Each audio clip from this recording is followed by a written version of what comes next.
Many thanks for still staying with us here on Global Television. And welcome you to the DEX, a program where we'll be taking talk on some major headlines around the country. And let's begin the fact that there is a bill to ban open grazing, and this bill have actually scaled through the second reading in the floor of the Nigerian Senate as tensions ran high as the bill to ban open grazing successfully passed its second reading in the Nigerian Senate on Wednesday yesterday. The legislative session was marked by heated debate and strong emotions reflecting the contentious nature of the proposed law. If this bill is enacted, this will finally prohibit open grazing nationwide, aiming to resolve long-standing conflict between herders and farmers. The bill, sponsored by Senator Taifu Zam, representing Benue Northwest, outlined specific regulations for the establishment and management of ranches, promoting best practices and mitigating dispute between herders and farmers.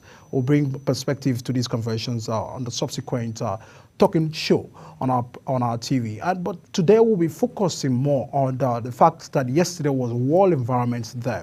This was celebrated, and it has always been the same every year on every 5th June, which is just to aim at raising awareness and celebrating environmental action with a focus on land restoration, desertifications, and drought resilience.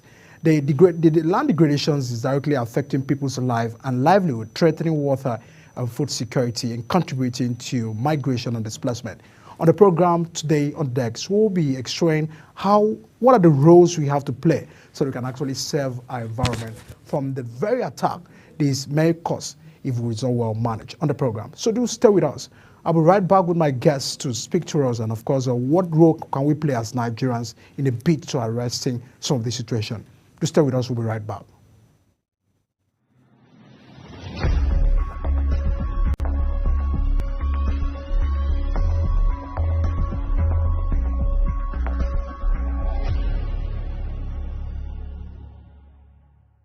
Is the desk on Global Television? Nigeria. Come join Anthony Momodu on television's most compelling and facts-finding talk live show. We are the Palestinians, we are the Canaan, because that this country gets it right. who are these bandits? It's the DEX on Global Television, where we analyze and dissect storming issues and commentaries in the world's biggest black nation, Nigeria. Who is being held accountable for this money? The eyes have it. We stay and decide policies and reforms on the DEX. Tune in Mondays to Fridays, 5 p.m. to 6 p.m. on Global Television. Let's stay on the DEX.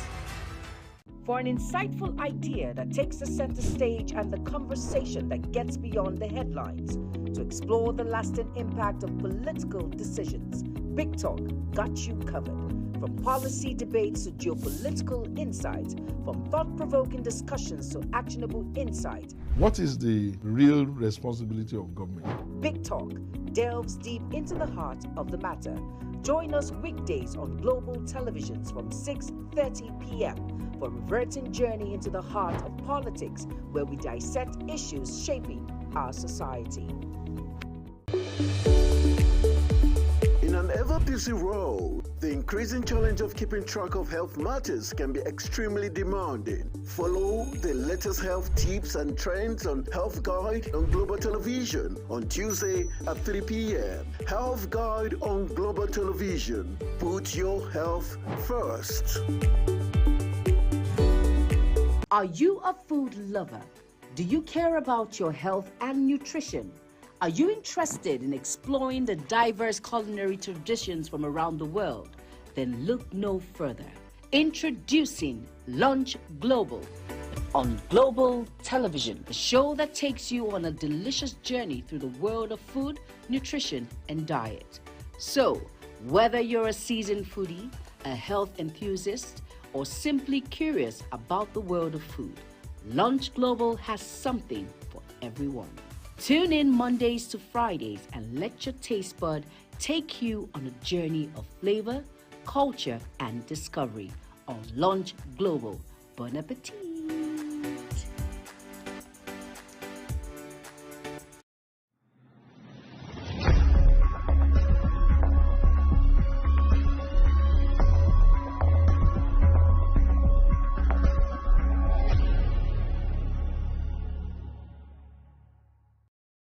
Many times for sister with us on the decks. Every year, millions of people are displaced because of the disasters in 2023 that led to over 26.4 million new internal displacement, which was confirmed by the Displacement Monitoring Center's global report. According to the World Bank, without early and concerted climate and development action, over 260 million people could become internally climate migrants by 2050.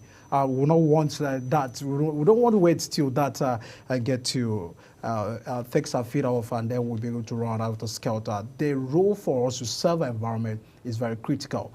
My guest today on the program is Aisha Abdulaziz, the coordinator of climate change of the National Population Commission. Joins us here live in the studio to give us some tips on how the role we could be able to play to serving environment. Good to have you join us on the program. Thank you so much for coming. How are you? Yeah, I'm very fine, ma. Let's begin to know how important is the environment, because a lot of people do not know what the environment really looks like, and several times they just feel they can do anything, throw anything, just careless about what they can do to secure the environment. How important is this environment, and if it's not well managed, what could probably happens at the end of the day? Okay, I'd like to correct you. I'm the Director of Population Studies and Coordinating Director, Population and Climate. Yeah. Start with, what do we mean by environment? Environment, a healthy yes. environment. Yes, yes. A healthy environment is that environment that gives us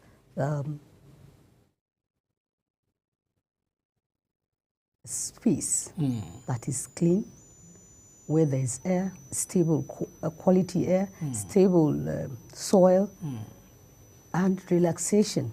So we need to protect it, because all that we have, it's all that we have, and it's all that we will work on, and we need that protection: the soil, the planet, the air, the water, the resources within.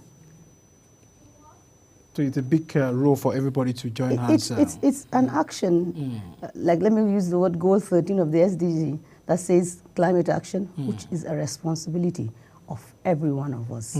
Once we are involved, once everybody is geared towards that action, a lot of changes will. Yeah.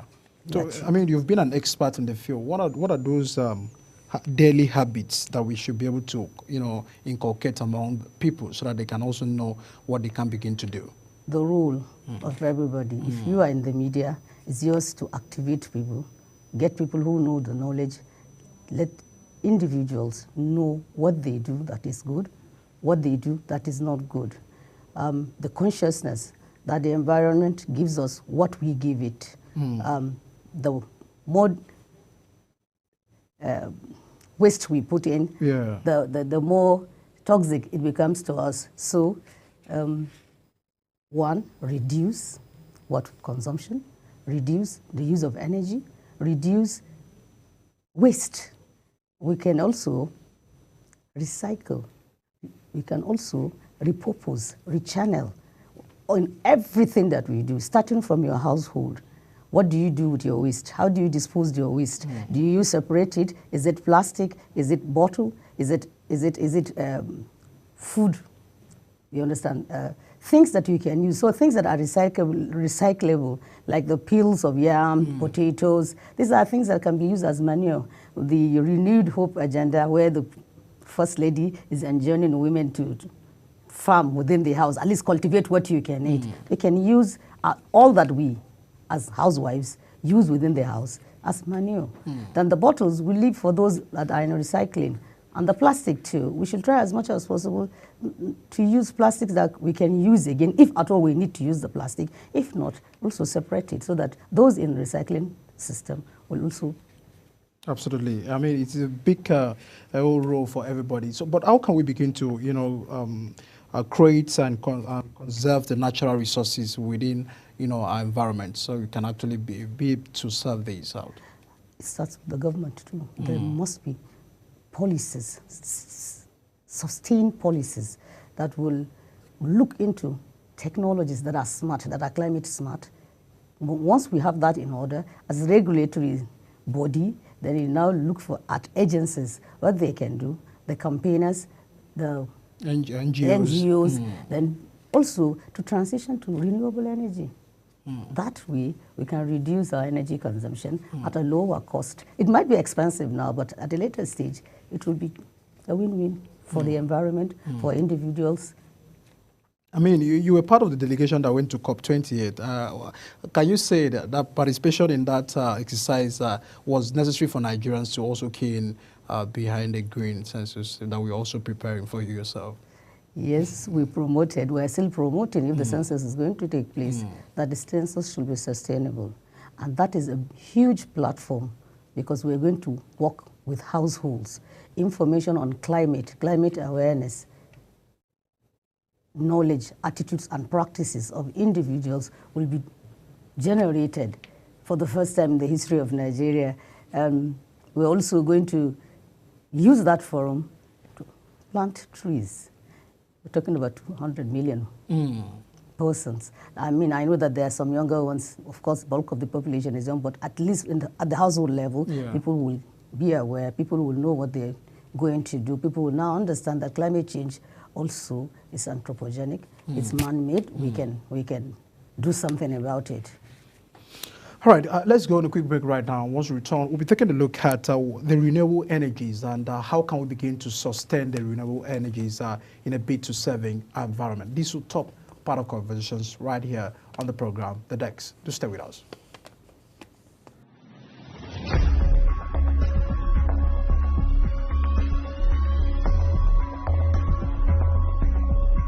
Is the desk on Global Television? Nigeria. Come join Anthony Mamadou on television's most compelling and facts-finding talk live show. We are the Palestinians. We are the Canaan because That this country gets it right. It's the Dex on Global Television, where we analyze and dissect storming issues and commentaries in the world's biggest black nation, Nigeria. Who is being held accountable for this money? The eyes have it. We stay and decide policies and reforms on the Dex. Tune in Mondays to Fridays, 5 p.m. to 6 p.m. on Global Television. Let's stay on the Dex. For an insightful idea that takes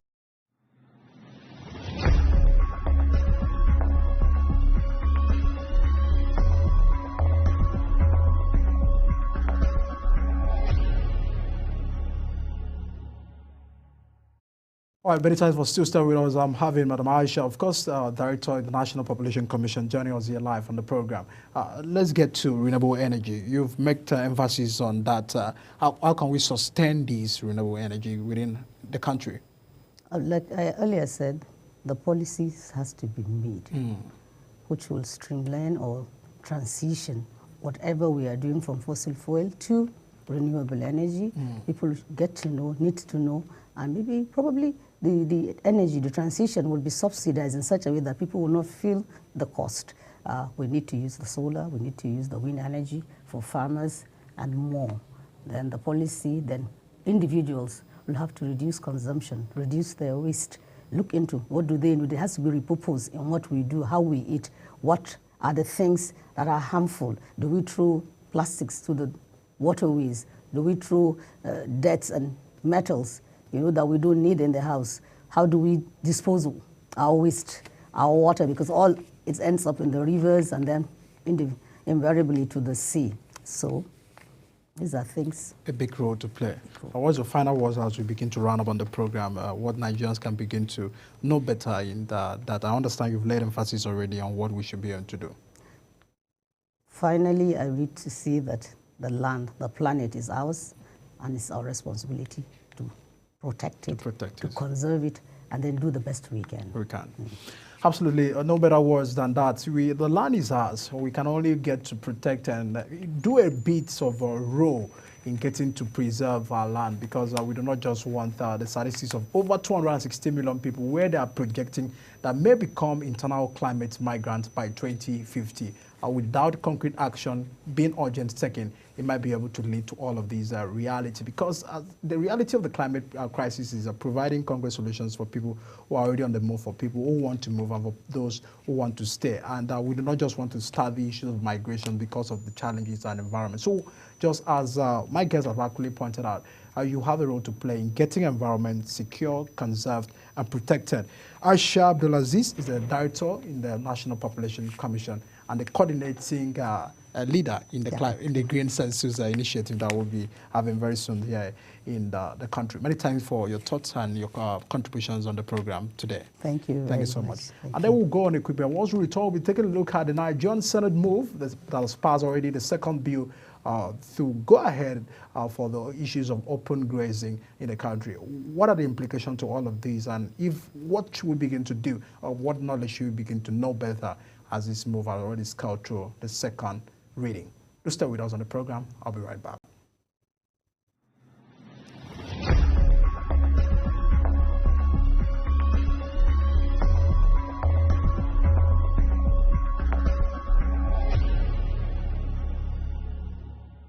Is the desk on Global Television? Nigeria. Come join Anthony Momadou on television's most compelling and facts-finding talk live show. We are definitely because That this country gets it right. It's the Dex on Global Television, where we analyze and dissect storming issues and commentaries in the world's biggest black nation, Nigeria. Who is being held accountable for this money? The eyes have it. We stay and decide policies and reforms on the Dex. Tune in Mondays to Fridays, 5 p.m. to 6 p.m. on Global Television. Let's stay on the Dex. For an insightful idea that takes the center stage and the conversation that gets beyond the headlines, to explore the lasting impact of political decisions, Big Talk got you covered. From policy debates to geopolitical insights, from thought-provoking discussions to actionable insight, What is the real responsibility of government? Big Talk delves deep into the heart of the matter. Join us weekdays on Global Televisions from 6:30 p.m.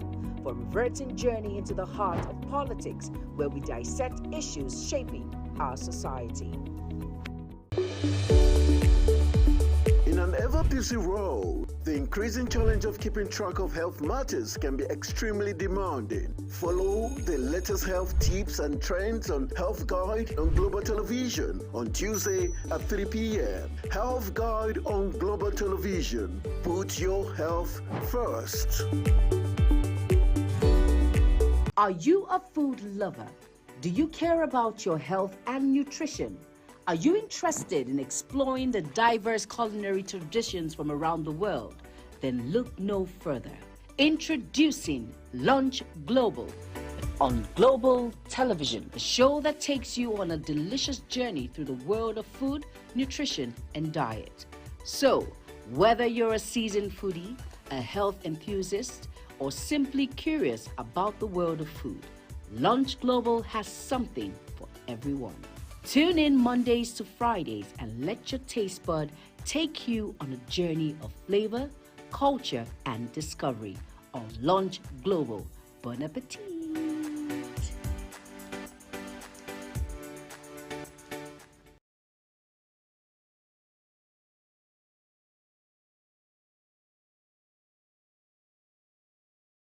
With every government and introduction of new policies, businesses of all kinds and sizes seize the opportunity to evolve and redefine themselves. Business Point on Global Television is where we follow the money and put the facts and figures right in front of you. Watch Business Point every Monday through Friday at 11 a.m. as Kikelamo Okeri tracks all the latest developments across critical sectors. Business Point, this is business. Time check. It's midday. Then it's Midday Discourse. Midday Discourse is a program that covers trending local and international news, current issues, and human-related topics. Join Samuel Odi weekdays 1 p.m. on Global Television. The discussion starts here. Get a shot in. Squares it. It's in the back. It's time for sports' biggest moments on global television. The headlines, scores, breaking news, and commentaries on sporty events. Talking with the biggest players, strikers, and about the slam dunks and goals, stunning saves, near misses, and upsets. Let's talk about the greatest home runs, comebacks, knockdowns, and victories. Talk sports with the king of sports, Anthony Momadou. Weekdays, 10 a.m. Don't miss out. Is the desk on Global Television. Nigeria. Come join Anthony Momadou on television's most compelling and facts-finding talk live show. We are definitely. Can we not say that Kenyan because That this country gets it right. It's the Dex on global television, where we analyze and dissect storming issues and commentaries.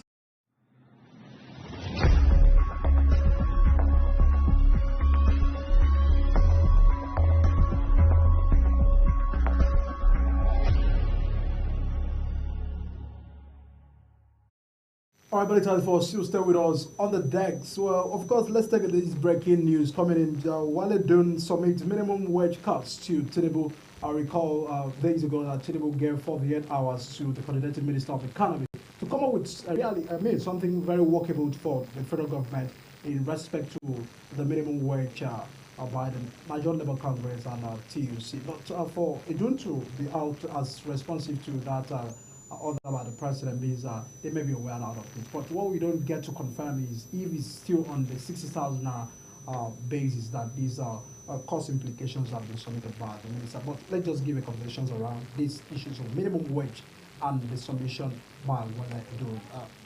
I'm having been joined on my program here is Toba Oweje, who is the public affairs analyst, joins us live here on the program. Good to have you, the pioneer and the ever pushable public affairs analyst. Let's get started with the issue of minimum wage. Thank you very much. You know, it has been a back and forth with the NLC and TUC. The strike on Monday, they were able to get an understanding with the federal government. The president, out of that, you know, gave an instruction to the minister to look at cost implication of 6,000. Some are arguing that if we have the Bill of National Assembly exceeding, you know, so much that what is bill, what we have that runs the National Assembly exceed even what the Labour are asking for, a minimum wage of, Nigerian workers of just about, not just up to even 1 million population that we're talking about, out of the 200 million population of Nigeria, just a big. How can we begin to marry all of these when we know that high costs of governance is still on the high side by the federal government, and now the federal government are saying we may not be able to pay more than 6,000 now. Does it mean that there is no funds to finances? And what do you make out of the order by the president to come up with a cost implication for the minimum wage? Yeah, I agree with the people that some of the pay of the senators are quite high. But instead of them to follow the pay of the senators, that's what we should be. If that's what you want to complain about, then they should picket the National Assembly and say your pays are high. That's a completely separate issue. We are saying that we have more than, we're talking of companies, we're talking of what businesses should pay. Minimum wage is not federal minimum wage. This is what people misunderstand. Minimum wage is what any earner, any worker, any employer of labor in a country should pay. If you start a business and you employ a POS operator, this is what you should pay the person. This is what we're saying. So from that perspective, we cannot just always see it as federal governments. Because if the federal government can pay it, can the state government pay it? There are still some state governments that have not paid 30,000 minimum wage till now. So these are the issues. If you move that state from 30,000 to 60,000, will it make them pay it? But we agree that the cost of living is very expensive. I have always seen 72,000 as a fair price because... How much? 72,000. It's minimum wage. There are people who earn higher. We're saying that the lowest paid person in an office should earn 72,000. That's my opinion. Meaning the next person in that office can earn 100. The next person in that office can earn 500. Someone can earn 10 million. I'm just saying minimum, okay? So when you look at those figures, you look at the bleeding economy, you now wonder if it is sustainable. But I've always said the federal government and the legislators are not giving us the body language that they are feeling the pains that the people are going through. Absolutely. That is where the major concern is. Like a family who the father declares fasting and the children are fasting and the father is eating, you know.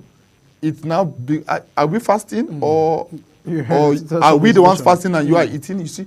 So we expect the government to lean itself, to put pressure on itself, to cut down on its own expenses so that the people see what they are seeing and saying as real and follow along. But the government is actually doing some work. The people should keep crying.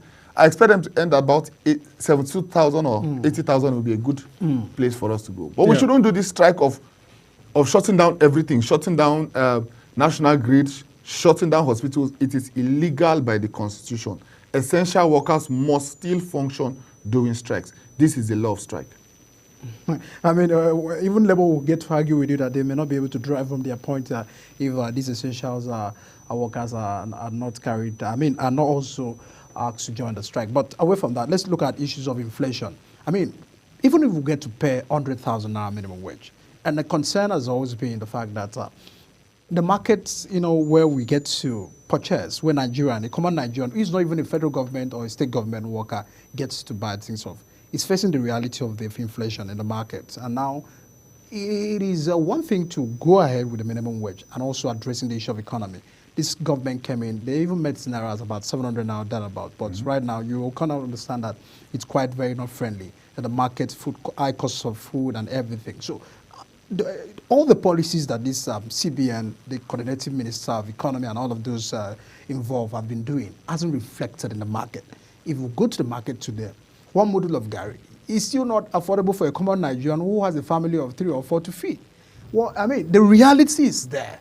Nothing is making sense right now for Nigerians because it is as if the government, as you can also believe, is about telling us, exercise patience, things will get better, but it's over a year. So even if issue of minimum wage is actually being sorted out, the economy is still very bad and Watson. Don't you feel that there's a need for president to start paying attention to that issue? Because prior to this time, bag of rice was 30,000 naira. So with the minimum wage of 30,000 now, one was able to buy a bag of rice. So, but we're talking of a bag of rice now at 70,000 now. That is, I'm talking of the basis economy where a common Nigerian is facing day to day in his life. Don't you think there's a need to begin to fix that? If subsidy removal is an issue, don't you think that, even they're arguing that, we'll come to that issue of subsidy removal because there's a controversy surrounding that they're still subsidizing fuel. Even when federal government are trying to talk about the inflation in the market. Let's talk about the inflation market, which is why we said even an increase in salary doesn't solve inflation. It sometimes even encourages inflation. Because what that means is that you have more purchasing power following fewer goods. We still have fewer goods. Let's be honest. We don't have enough food. We don't have enough food because insecurity has eaten into the fabric of Nigeria. There are local governments in Nigeria where people have been farming for more than 15 years. In Baga, in Borno State, nobody has farmed in the last 15 years. Some of the youth have begun to forget how to farm. Okay, so many of these areas that were food processing and food production areas have not produced in 10, 12, 15 years because of insecurity. So we have less food. That's the first thing we must fix. If it's dollar, you can tweak a policy and it can drop overnight. If it's fuel, you can import, you can stop subsidize, you can stop.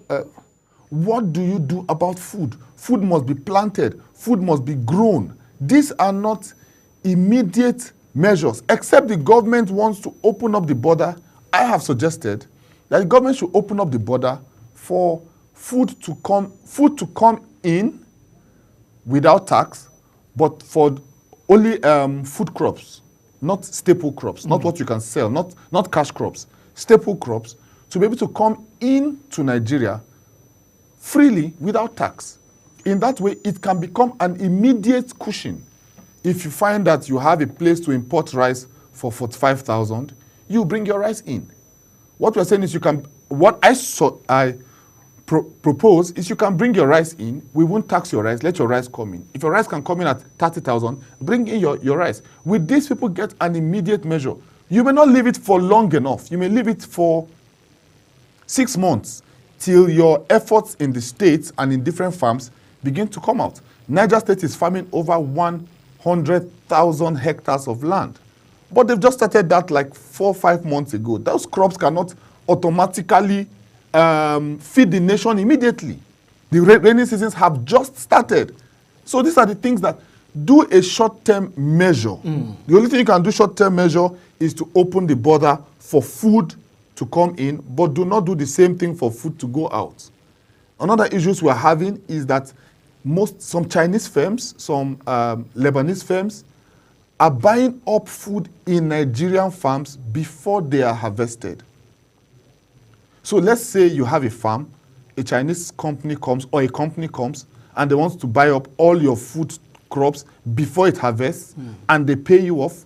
What is your stress to go and farm and transport? So because our currency is poor, it is cheaper for these people to buy from Nigeria and go and stock in their country. So we are a melting point of challenges right now. The global market wants to buy up your foodstuff. That food you are complaining is expensive, change it to dollars and see if you can buy it any other place. It is cheapest in dollars.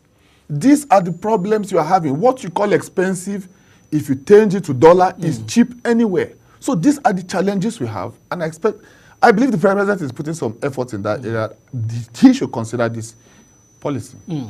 I mean, a lot of concern about that food inflation and the need for the presidency to respond quickly, because we do not want the situation of protests due to hunger. We've seen that in Niger State and other states, and it is the need for president to respond away from minimum wage. Look at issues of even the electricity tariff as well, is causing a lot of hardship to Nigerians. But let's take a look at issues of fuel subsidy. There are some that are arguing that, we've get to experience 1 year of subsidy removal. It has been very hard for Nigerians, that there's a need for a reversal of that order. But, presidential candidate of People's Democratic Party, Atiku Abubakar, in 2023 is now arguing that Tinubu is diverting some funds to subsidize, that is still subsidizing fuel. To you, what do you make out of that argument? Any logical person who understands economics will know that by the time the Naira hits 1,200, you know that some sort of subsidy has come in. The government is saying it is not a steady subsidy. It's when they need to clear off some landing costs or fluctuations. Because imagine if the president allows fuel to become 1,400 right now. The country will boil. You see, you must understand that you are not theoretically ruling a country. You are practically ruling a place with over 400 different tribes with different emotions. So you have to wait. Can the people bear to pay 1,400 for fuel? What happens to transport? What happens to feeding? If we do that, can we be able to, when let's say, our refineries are back, would you be able to draw back the economy back to where it is? Even right now, it's hard to, let's say even if you reduce fuel now to 300, it's almost hard to draw the economy back. So if you now let it get to fuel being 1,500, what do you now do with the economy? So as a president, you weigh beyond economics. It was not economics that voted you in. It's human beings. You always have to remember that the economics can fail you and the people will side you. The people can side you and the economics fail you. So you must balance these things. I believe that there's some sort of subsidy. It may not be consistent, but they are surely paying something to manage the situation on ground. So there's no savings from the subsidy, because part of those, promised by the president was that the savings from the subsidy will be used, to even improve infrastructure and all of that. So it is not yielding any result. So why not can't we go back to reverse that? Governors are getting ×2 of what they got before and more. So that's part of where the money is going. You see, the problem with Nigeria is that we only like to hold the man at the top. That is the Nigerian issue. A person gives no hoot what his governor does. Some people do not even know the name of their senator. Not even to talk of House of Rep. They don't even know the name. So we just look for the person on the top and pour all the blame there. Of course, he pushed for that position. But more money have gotten to the governors. Hold your governors accountable. We've seen some wonderful things that some senators are doing with their own funds. This is what we will expect. Which is not even meant to be. I mean, they are meant to make laws. We've seen senators who are arguing that. But they have been given You see, if you want to remove from them constituency projects, then remove it completely. Let them have no constituency projects. I think if we do that, it won't be good for us. Let's move projects out of their hands so that it's the governors. But you see, there are things you're looking at. The senator is closer to the people. He's 1/3 of the state. So he may know more of the needs of the people. So these are the issues that have to be looked at. All right, so we'll get to know more. I mean, there are also indications that Wale Edun's proposal is about 105,000 naira minimum wage. But we'll get to know if this is well confirmed and what are the plans for federal government to adopt these 105,000 naira. And if this is also being done, I mean, let's take a look at the issue of state cooperation. Borno State is still paying some teachers 7,000, 8,000 naira as minimum wage as we speak right now.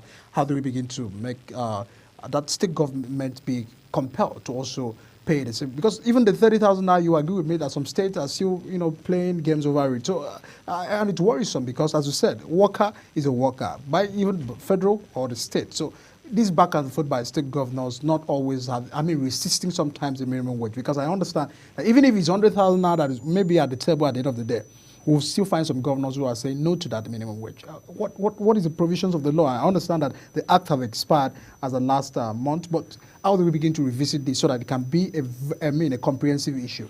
I'm glad you have said that the act has expired. We need to relook at this very well.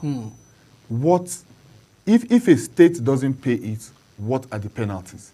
If a multinational does not pay it, what are the penalties? If there's no penalty, then what are we talking about? Once there's no penalty for doing wrong, then you have not found any way to discourage it. So these are the things we have to look at. We have to ensure that wrong is being discouraged, first of all. And then on the Borno issue, I had that those payments slips that showed 7,000 were people who had collected loans. So social media sometimes is also not helping. Somebody screenshots where he gets 7,800 in his account, but he doesn't tell you that he's collecting 3 loans from 3 cooperatives on his salary. So that is going to inflate one person's social media post. Does not mean that is the position of the state. No, it's well confirmed. I can as well show you that evidence. It's from a very resourceable platform. Okay, but I spoke with one of the aides of the governor, and he told me that people earning up to 15 and 18,000 in that state. Oh, yeah. So that's what I'm saying. So you see, somebody can show you what he earns, and somebody can show you what else. It's not even an issue where you should be clapping for 18,000 now. It's not at all. And I'm saying that without a law, it should be uniformity. Yes, without a law and without a punishment. A law must have a punishment. There must be something they retract from the state. If the state doesn't pay, they should remove from their federal allocation. Yes. If this happens and the state doesn't pay, reduce their federal allocation and they'll pay. There must be a punishment. There must be a punishment for. So would the local government autonomy, get to limit some powers by the state, because it seems the state is becoming more powerful even than the federal, because we often find governors who get to operate as if that the landlords of their state and all of that, where sometimes they are overriding on the locations of the local government to be doing all of this. So do you feel that the push for local government autonomy will weaken the state and then give rights to where it ought to be? Because the workers are based in the local government, not in the state. I think you should praise the president for suing all 36, him and the federal government for suing all 36 governors to court, saying give these people autonomy. Let the people closest to the grassroots have the resources. For heaven's sake, if you give full autonomy to local governments, what do I have to do with any governor? Do you understand? I will go to a local government, propose a business to them. There's hardly a business or an investment that you can span across more than one local government that's so big that it needs 2 local governments for it. Go to a local government, push to them that you want to have a university there. Push to them you want to have a farm there. You push investments to those local governments. But now we have to push to the governor. We have to push to the central. They will unblock you. These are all the things that will change once we allow the local government to truly be able to determine.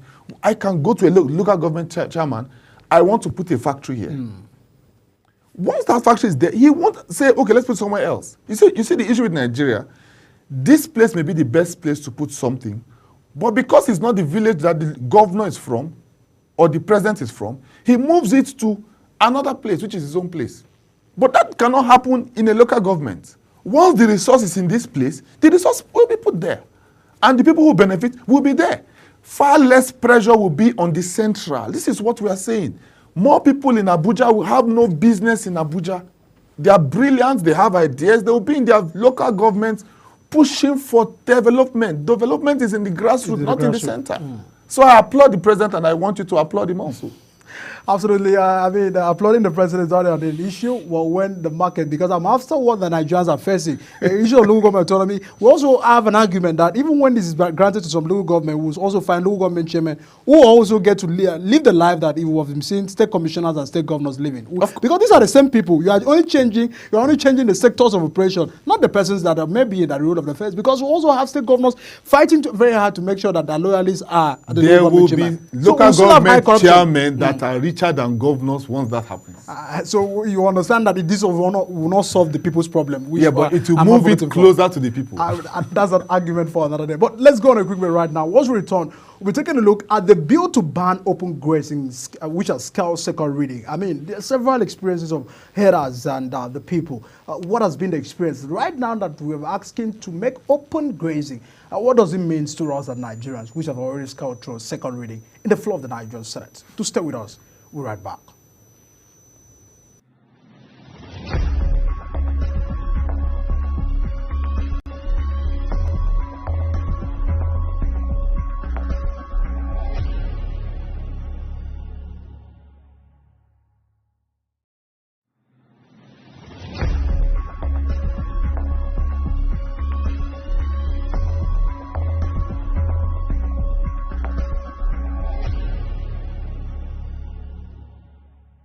Our attention ran high at the floor of the Senate as the bill to ban open grazing successfully passed its second reading yesterday.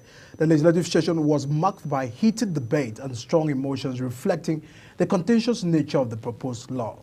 If this bill is being enacted, it will finally prohibit open grazing nationwide, aiming to resolve the long-standing conflict between herders and farmers. The bill is sponsored by Senator Taifu Zam, representing Benue Northwest, which outlines specific regulations for establishment and management of ranches, promoting best practices and mitigating dispute between herders and farmers. Let's add voice to this concern. You know, in Benue State, several states, issues of herders and farmers have been a problem. Do you feel that this will get to marry the interests right there, or also have a way of limiting people, the herders from movement and all of that? Okay, so this is a senator I know personally and I met 3 weeks ago. He's doing a great work. This is a good bill. But you see, you need to go to the root of the issues, like we said, off camera. The Fulanis who are majorly in this business are nomadic. And they chose a nomadic brand or breed of cattle. So the breed of cattle they have is resistant to disease. It cannot be ranched. It has to move around to be healthy. They chose it because of is it that is their lifestyle and they chose a cattle that works with it, or this is their cattle's nature and they adapted to the lifestyle of their cattle. So they have moved around for centuries and they've passed through many people's villages because they have grazing routes. But they don't stay. They only stay for a small while and move again till wherever they have crops. And as this has gone on, other villages have started being built on those places. Other farms are being built on those places. So places where they will have just passed 100 years ago without any person being offended, in 2024, that is now somebody's house. So this has brought, where I was going with my business is where you are now putting your business. And the cattle is not wise enough to know what to eat and what not to eat. So this problem has arisen. Part of what we have said is change the breed of cows. Very simple. There are cows in Netherlands that are 10 times bigger, that produce more milk and can be ranched. And if you graze with them, they would even die. They need to stay in one place. In Netherlands, we don't produce milk or meat close to Netherlands.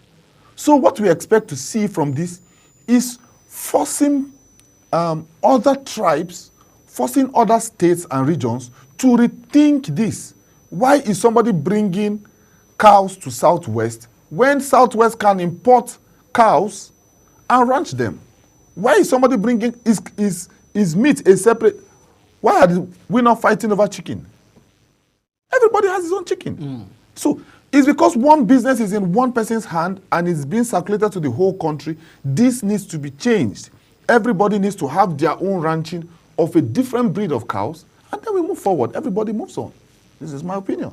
I mean, some of these people have stayed over time, and so sometimes, you know, they're very used to the community. Yes, it's hard to change. Internalizing, some of them have been well to internalizing the community and all of this. So how do we begin to marry some of these pressure that comes from that issue?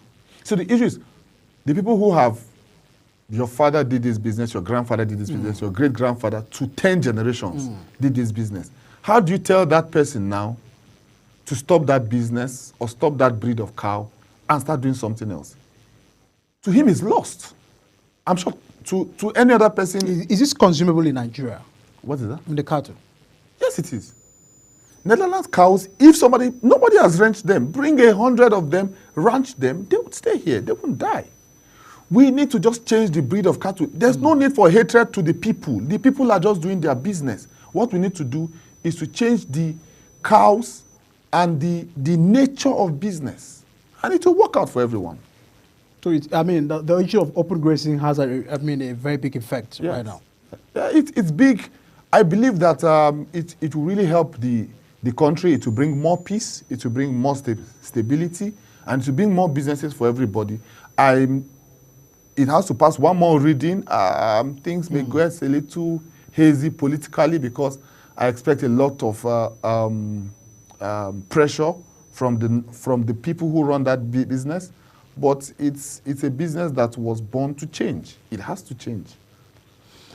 As concerned being able to the practices and the mitigating dispute between the herders and farmers is still on, and of course for the fact that the bill has scaled to second reading, looking forward to the third reading and how we can begin to resolve some of the conversations regarding all of these issues, the issue of open grazing and what it means for Nigeria if this actually becomes a law.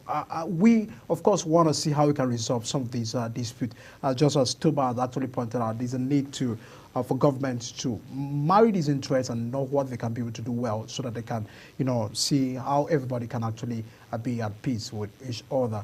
And even for the fact that these people, the herders some of them have been in the business for many decades right now. And if it's not well managed, it might lead to some sort of crisis. And it's a concern for all of us. Many thanks, Toba Owaje, the public affairs analyst, for joining us on the program today on the DEX. Thank you very much. And that's where we'll put it up right here. And of course, looking forward to see you again tomorrow. Joins us on the program, where we'll take some other dimensions of conversation, story, and of course, perspective to what is happening in the world. And for the fact that 105,000 now might be pushable for Edun on the submissions of the document for the presidency, we'll get to also give you more perspective and stories surrounding issues of minimum wage. If this is being well managed and resolved for peace to reign among the Nigerian workers. God bless Nigeria. I am Medican Michael. Thanks for joining us on the program.